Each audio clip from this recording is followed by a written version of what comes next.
반갑습니다. 마인드TV 안상현입니다. 여러분 주식 투자 많이들 하고 계실 텐데요. 뿐만 아니라 부동산 투자도 하고 계시겠죠. 투자자라면 이런 생각 한번 해보시면 어떨까요?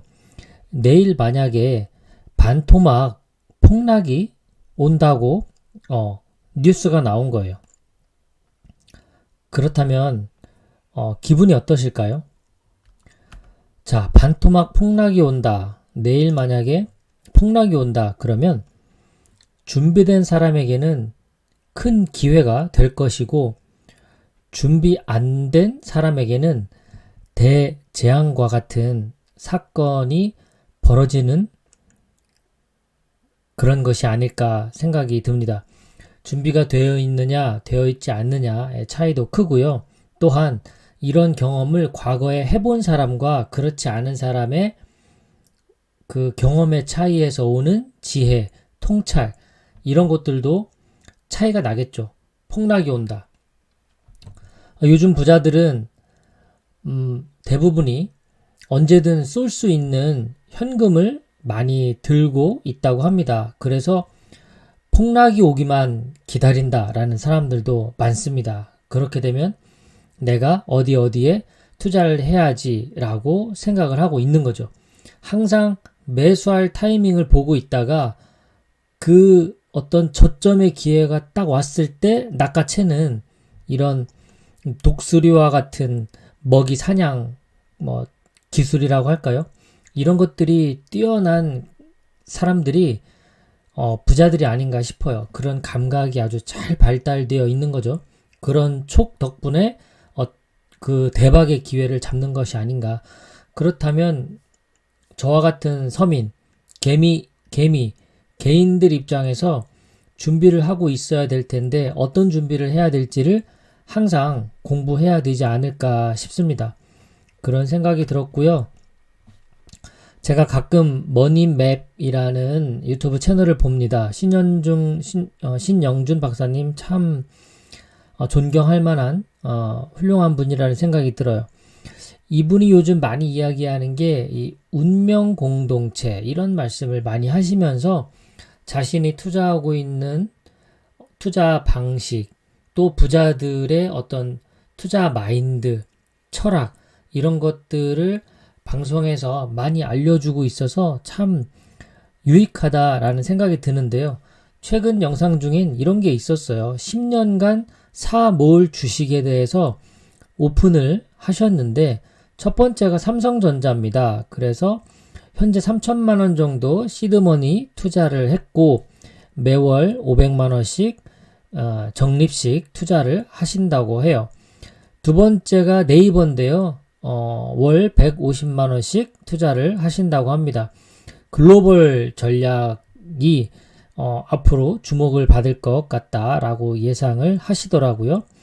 세 번째는 크래프톤입니다. 게임 회사인데요. 장병규 의장이라는 아주 훌륭한 CEO가 버티고 있는 회사이기 때문에 이 어떤 CEO의 능력을 신뢰하는 입장에서 이 크래프톤이 잘 될 것이다 라고 생각을 해서 월 150만 원씩 투자를 하신다고 해요. 총 월 800만 원 정도 투자를 하니까 1년에 1억 정도 투자 자금을 계획하신 게 아닌가 싶습니다. 이런 종목들은 참고하시고 또 개별 종목 투자하고 싶으신 분들은 하나씩 기업에 대한 공부, 산업에 대한 공부를 해보시면 그것이 우리 개인들이 준비하는 어떤 시장이 오더라도 준비하는 자세가 아닌가 싶습니다. 자, 그 다음에 3프로TV의 김동환 프로께서는 이제 금리가 지금 점점 오르고 있거든요. 미국도 이제 올 22년 안에 6번 또는 7번 금리를 인상하겠다. 계속해서 연준이 발표하고 있습니다. 그 기준금리가 올라감에 따라서 주변국들의 영향은 더 빠르게, 가파르게 올라갈 거거든요. 지금 주택담보대출이 신규인 경우 최고 지금 5%, 6%까지 나오고 있다고 합니다. 금리가 1%대에서 어마어마하게 지금 올라가고 있는 거죠. 물론 뭐 그 전에 주택 관련된 대출들이 다 뭐 2% 후반, 3% 초반에서 이제 4, 5%, 6%까지 지금 올라가고 있는 겁니다. 이렇게 금리가 오를 때 빛나는 주식들이라고 해서 가이드를 좀 해주셨어요. 보험사 주식, 그리고 은행, 증권. 근데 이 중에서도 보험, 손해보험사 이렇게 또 말씀을 하시더라고요.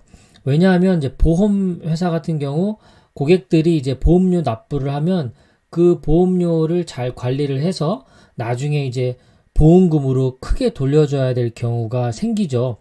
그래 보통은 채권에 이제 넣어서 안정적으로 운영을 하는데 금리가 이제 이렇게 오를 때에는 이 보험사들이 돈이 이제 관리해야 될 돈이 많아지고 하니까 그 여기저기 또 투자하기도 좋은 그런 시기가 오고요. 채권도 또 투자하기가 좋은 그런 시기가 오고 하니까 이 금리가 오를 때는 이런 현금을 많이 보유하게 되는 회사들의 주식이 또 상승할 가능성이 있다고 해요. 다만 성장이 가파른 주식들은 불편해질 것이다 라고 말씀을 하시네요. 금리가 오르면 이제 저금리에서는 뭐 우량주 대형주들이 유리하다고 해요. 어차피 돈이 갈 데가 없으니까 이런 대형주에 이제 몰리는 경향이 있는데 이제 금리가 오르게 되면 투자할 때가 점점 많아지기 때문에 꼭 주식에만 넣을 필요가 없게 되는 거죠. 그렇게 되면 가파르게 성장하던 주식들은 이 금리 상승만큼을 빼야 실제 수익률에 해당되니까 불편해질 수 있다. 이렇게 또 설명을 하십니다. 자, 미국 주식으로 은퇴하기 미준 유튜버인 최철 작가도 어떤 지금부터 10년간 모을 주식 해서 이렇게 소개를 해 주셨어요. 테슬라 전기차 자율주행 관련해서 테슬라를 꼽았고 엔비디아 GPU라고 하는 그래픽 비메모리 반도체를 생산하는 회사죠. 4차 산업혁명 이 시대에 걸맞는 어떤 반도체를 만드는 회사라서 주목을 하고 있고 애플, 뭐 증강현실 등 또 Z세대가 계속 인기를 끌고 있고 애플바라고 해서 정말 충성 고객들이 많죠. 마이크로소프트, 사무자동화나 메타버스 그리고 비대면 관련 여러 가지 OS 등등 쟁쟁한 그런 어떤 경쟁력을 갖춘 회사다라고 꼽고 있다고 하네요. 그래서 최철 작가가 꼽은 앞으로 10년간 계속 모아갈 주식 테슬라, 엔비디아, 애플, 마이크로소프트. 그런데 이 네 회사는 저희가 현재 투자하고 있는 그 미국 ETF들 그 ETF들 꼬박꼬박 사 모으시면 어차피 이 네 회사가 거의 다 들어가 있습니다. 그래서 개별로 투자하실 분들은 소액으로 투자하시면 좋을 것 같고 개별 투자 나는 달러 환전도 귀찮고 그 새벽에 일어나서 미국 그 시장에서 주식 거래하는 것도 번거롭다. 그러면 그냥 한국에서 ETF 투자하시면 됩니다.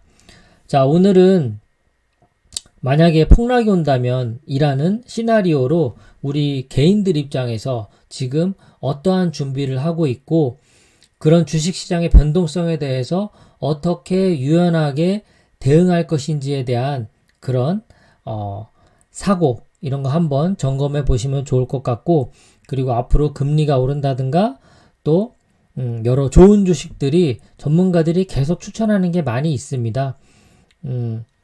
좀 그래도 조금씩 관심을 가져가면서 소액으로 이렇게 모아 가신다면 또 ETF 수익도 날 수 있고 또 일부 개별 주식들도 조금씩 수익이 나지 않을까 싶어서 참고로 오늘 정리해서 한번 올려봤습니다.